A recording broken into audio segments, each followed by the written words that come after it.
you.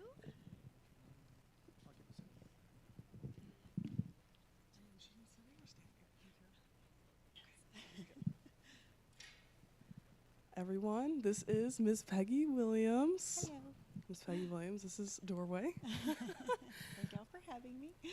She is actually a longtime family friend that my family knew when I was very young, and so I didn't really interact with her very much. I interacted with her kids, but as Pastor Chris said, she is the one of the two leaders, right, of Abundantly More, and I'll have her explain what Abundantly More is. But first of all, let me just pull up the questions that I'm planning on asking her so I don't get too off the rails. Okay, Miss Peggy, Yes. tell us all about Abundantly More and Okay. a little intro so we can just have a brief understanding first of what it even is. Okay. So I will probably just first discuss foster care in general. I'm sure most of you have a general idea of what it is, but foster children are children anywhere between the ages of 0 and 17 that have to come into care for various reasons. The parents could be physical needs, could be drug abuse, could just be neglect, but for various reasons have to be taken from their families and placed in a foster home. And what we do at Abundantly More is, one of the ways I tried to describe it is that I say that we basically show up on the foster family's doorstep with a baby shower that is age appropriate. Because for many foster families, a lot of families agree to take in a range of ages and female and male.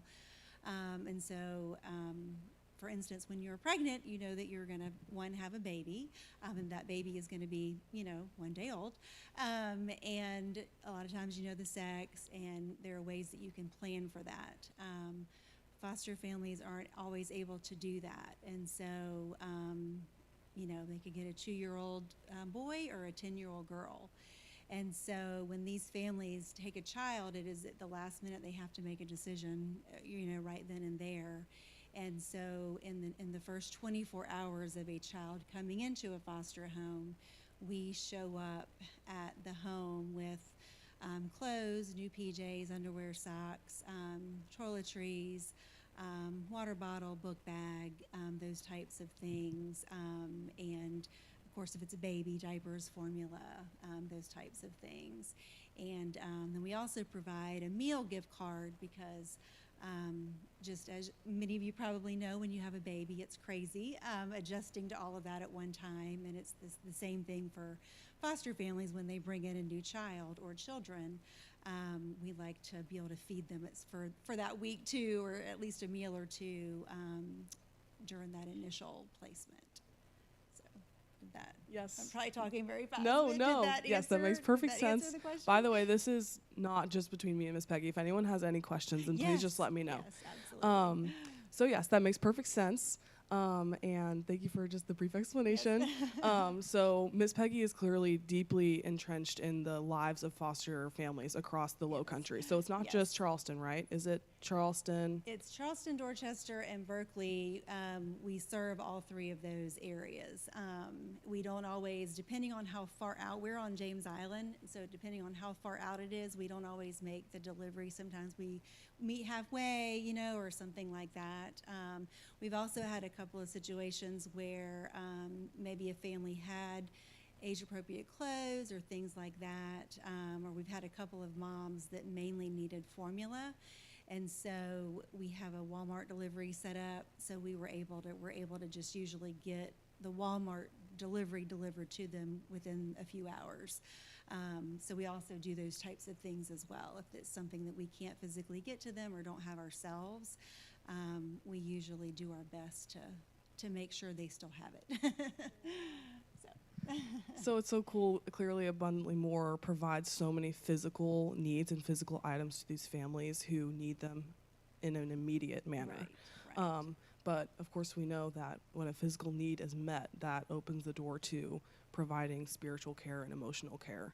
And that's what's so cool about Abundantly More is it's not just about the physical; it's about the spiritual Right. matters of these foster children as well, and the families, the siblings and Right. parents. But we'll get into that. So when did Abundantly More start? So I would say about 2 years ago, Brian and I, my husband Brian, have done foster care off and on over the years. And we had a foster daughter leave, and she left the same week that my baby left for college. And so that was just a crazy time for me. And we were, for the first time, empty nesters, and didn't feel like we were going to take any children in immediately after that, but still had such a heart to be involved with the foster care community. And we just kind of, I think for me, I just started thinking about what a blessing it would be to be able to serve other families that I knew we had been in before, where we just, sometimes just needed things right away, needed mental support, just to be able to find somebody to help us meet those needs. And so I honestly just started collecting items like toiletries and those types of things, and started serving just a few families. And then I met with a friend of mine that has been involved in foster care for maybe 30 years. And both of us kind of put this together and thought, you know what? Maybe we could get 501c3 certified and really be able to reach more than just a handful of people, really be able to meet the needs in the Low Country. And so the Lord just kind of opened the doors for that. And even the name Abundantly More just is based off of Ephesians 3:20. Our heart just from the very beginning has just been that we would be able to do more than we could even ask or imagine for these families, and that these children would even have more than they could ask or imagine, that through the Lord's hand being on every part of this, that maybe they would just come to even know and love, or know that they are loved by Christ. And that it would just be maybe a small seed planted either for the foster child and or the family as well. So, yeah. So you guys have personal experience that adds to your heart behind Abundantly yes. More, Oh, yes. which is really cool because, like you Yes. said, you've seen the need and you've felt the need when you have a foster child placed with you, and now Right. your goal is to fill that need for other families Right. who have it. So I guess moving forward a little bit, you kind of shared your personal story with foster care, but how have you seen the fruit of Abundantly More impact a specific life of a foster child or of a foster family, Yeah. or I guess just in the long run? If you have Sure. any answer to that, would love Sure. both Yes. or Yes, whatever you- that's great. So one situation, we've had several different, even just in the last couple of months that we could share. But one in particular, a family, this family has 4 other children, and they took in I think she's 10, a 10-year-old little girl, the week of Thanksgiving. And a lot of times, some of these kids in foster care, especially if they're younger, but even some of the older ones too, they really have no idea that they're even in a bad situation to begin with. And so this little girl got up for school one morning and hopped on the bus and went to school, and then at the end of the day, she was met with police officers and a caseworker, and immediately taken to a foster family. And she had no idea what was going on when she left her house that Friday morning. She had no idea anything was going on, and got to this foster family's home, and scared, had no idea what was going on, and she didn't have clothes, and she said to her foster mom, she said, do you know why I'm here? And I'm not exactly sure what the foster mom said, but she said, I just wish somebody would have told me when I left my house this morning so that I could have at least packed my stuff and gotten my stuffed animal. And so within her, so she was telling me that we were having that conversation as I was packing things to bring to her. And she was also asking just questions like, do you know where my siblings are? Am I going to be able to go home for Thanksgiving? All of this kind of stuff. So all these children, this is just one little story of just, one child that is processing this and going through like what is going on in their life. And so we were gathering up things for her and took them to the foster mom and left. And about 30 minutes later, the foster mom texted me and she said, I just want you to know those new PJs that you brought over, and that stuffed animal just put the biggest smile on her face. She immediately took her clothes off, put on her new PJs, and she's just been running around with that stuffed animal. And so it was just a little peek as just to something just so small. Like our heart is that these children would be comforted in some way. They are just so scared. They're sad. Not only have they been separated from their parents, but sometimes from their siblings. And I think with what we're doing is we just want so desperately to just have just some moment where they feel loved or special or just have some kind of comfort or something. And so that is one situation. Another situation was a call that we got for a 15-year-old girl that had come into care, and her foster mom called me one morning and just said, hey, is there any way we could get some help? She got here at 3 o'clock last night, and the police officer wouldn't allow her to go back in and get her shoes. So, she literally came with what she had on and no shoes. And so we actually looked through our pile, and I said, oh, we don't have her size. I said, but I'm sending you a Target gift card now, and you can, she can pick them out and that kind of thing. So even being able to just serve in those immediate ways as well, for some of these children. Did I answer your question? Yeah.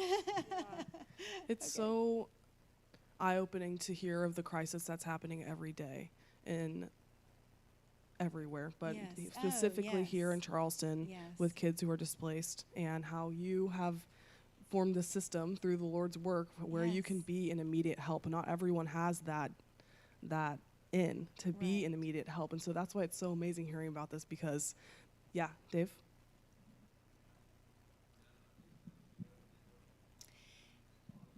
Yeah, so that's a really great question. So there are several, they're called placement agencies that work with DSS. So for instance, we are licensed through an agency called Lifeline Agency, and there are several others in the Low Country.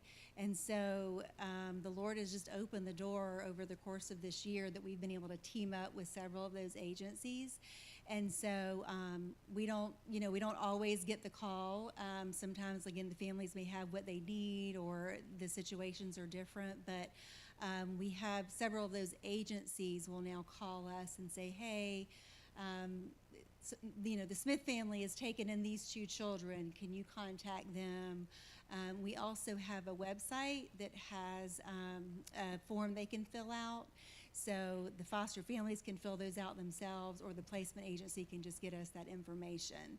And we also, because we've been doing it for, just a year, but we've officially done it for a year now.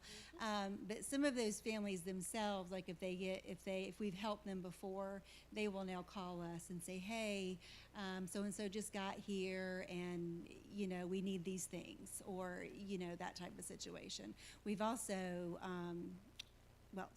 I think that answers your question. I don't know if this verse has come to anyone else's mind as Ms. Peggy's talking, but James 1:27. Yes, of course. Pure and undefiled religion before our God and Father is this, to visit orphans and widows in their affliction, and to keep oneself unstained by the world. And that's exactly what Abundantly More is doing, is visiting the orphans in their affliction. And that's what's so beautiful about it. So I was just going to ask this next question before we talk about how we can help and we can, as a church, gain some ground and share the gospel to these foster kids. One more question would be, how have you seen the gospel guide your work with Abundantly More. Yeah. Because of course, anyone can care for an orphan, but Right. why do you specifically want to provide these needs to orphans in light of the gospel? Um, Goodness. Honestly, it has so much to do with James 1:27. I think just because Brian and I, in being part of foster care, we've only had 4 children long term, but all of those children, we feel like to the best of their knowledge, all of those children came to know the Lord when they were with us. And I think it has just been so eye-opening to us, just how even if we don't have children in our home, there are still connections that we can make either to foster families or, in that situation. If I can just tell a quick story about our first foster child. So Brian and I actually were foster parents like 25 years ago, even though we're only 29, 25 years ago. And we had a little boy. I just had we had just 2 children at the time, and we had a little boy who was 5. And it was our first time, and just I had a lot of preconceived notions about what foster parents do. And his mom had a drug and alcohol problem, and so he had been taken from her. And I was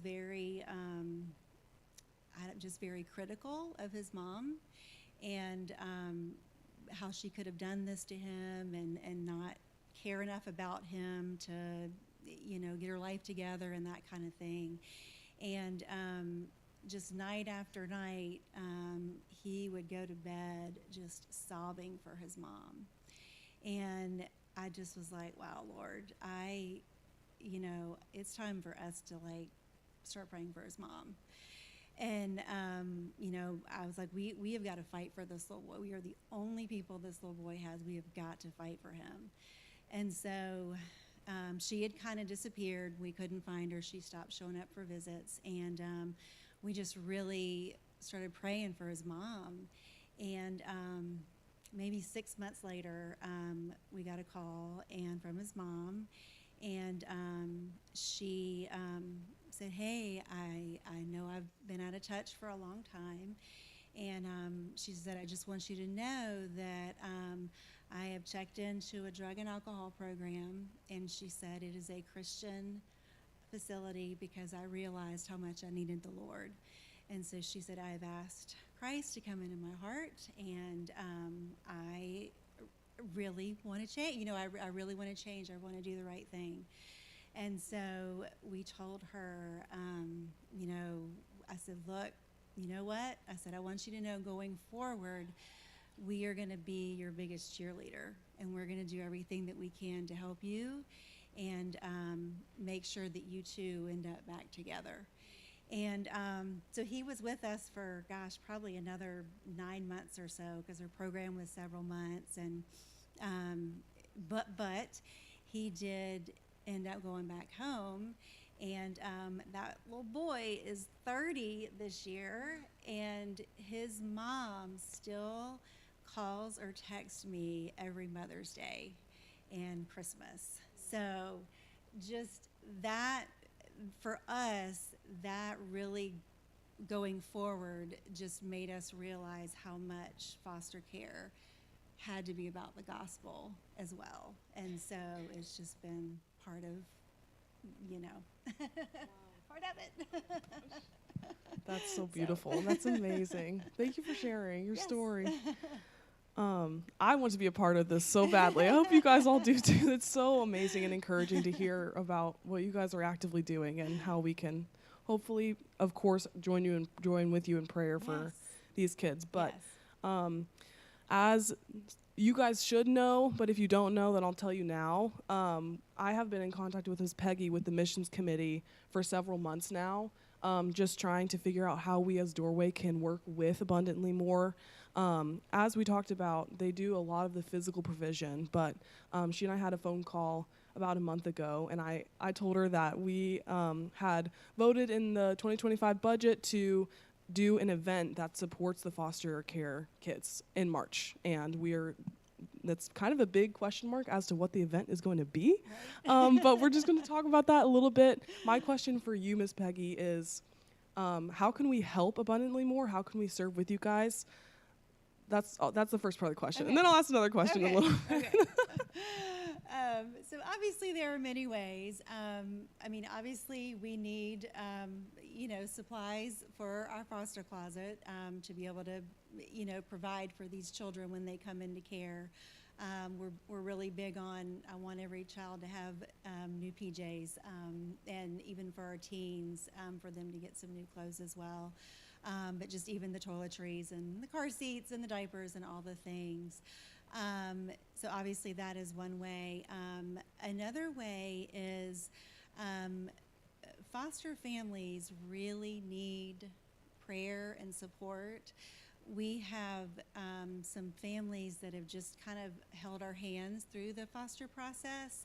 And being a foster parent, we are hated a lot by our foster children because we are giving them the things that they want from their mom or dad, and mom and dad aren't giving them. And so it is just very difficult to kind of walk in that role. And just for us, it's just been so encouraging to have other families that have walked with us, that have cried with us when they've gone home, and, just those types of things. And so I have kind of had this thought going into 2025 that I would love for, whether it's a family or a person, just to maybe almost adopt a foster family. And when I say that, I don't mean even financially, but just, just someone that would reach out to them every once in a while and say, hey, we're praying for you, or is there anything specific that we can pray for? Or, they have court cases and those types of things too, just staying involved in that way as well. So obviously that, requires, it's not a financial thing, it's more of just, a spiritual thing. And I think that is, it's kind of physical and, the spiritual, and kind of the spiritual, emotional kind of go, together in some way. So if we want to hit the ground running with any of us who are interested in actually supporting the foster parents or foster families, Right. and kind of adopting a family, Yeah. what would that look like administration-wise as far as pairing up families go, or getting us in communication with those who are actively fostering right now? Sure.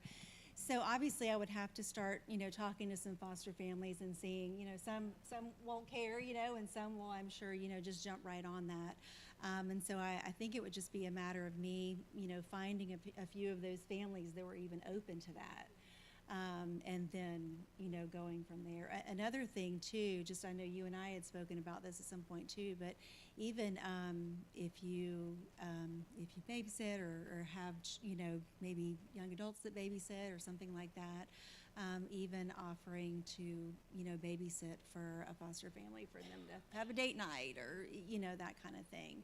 Also, just really developing a friendship. We had some of our children's friends that developed friendships with our foster children, and they would, take them fishing sometimes or shopping, and it was just, just kind of a fun friendship, kind of like a big brother, big sister, type thing. And so that was meaningful for the children as well. Yeah. So they're just, there really are just so many different, different ways, that you can help. Yeah. I love it. So if anyone is interested, yes, Ms. Vivian?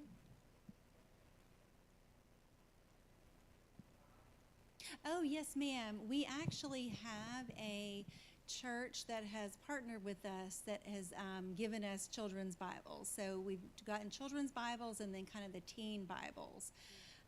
One of the things we also were, I'm glad you asked that question, because one of the things we were also trying to do is we have a foster parent devotion that we are trying to purchase.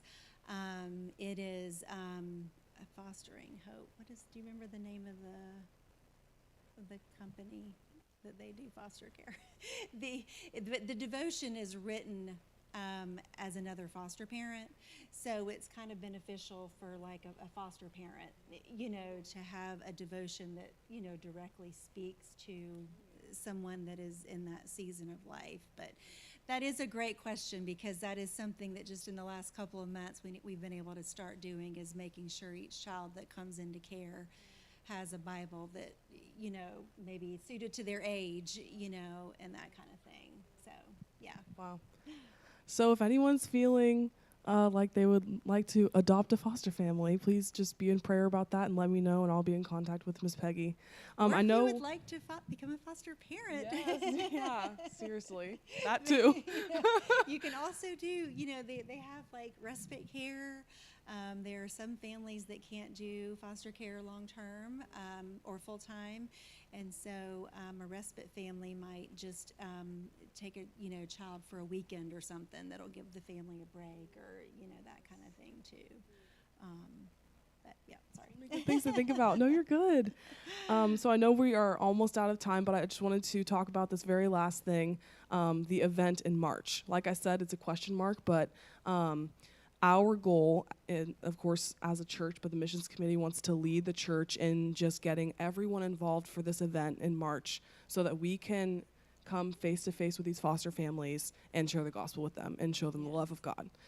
Because that's the point, of course, of everything you're doing, is showing the love of God to them. Absolutely. And that's what we want to help you with. We have just been so enjoying learning about Abundantly More, and we want to be a part of it and just help you make those foster families feel loved, but ultimately know the gospel. So do you have any ideas for an event that you have thought of by chance? And if not, that's totally okay, because we have time to think and plan in February. Right. Well, we will definitely be thinking about that and praying about that. I love the thought of your church being a part of it, because I feel like it also, even maybe foster families that aren't plugged into a church, if they bring their foster child, or even biological children to an event, and meet a face or make a connection with someone, then they are more likely to, do y'all have a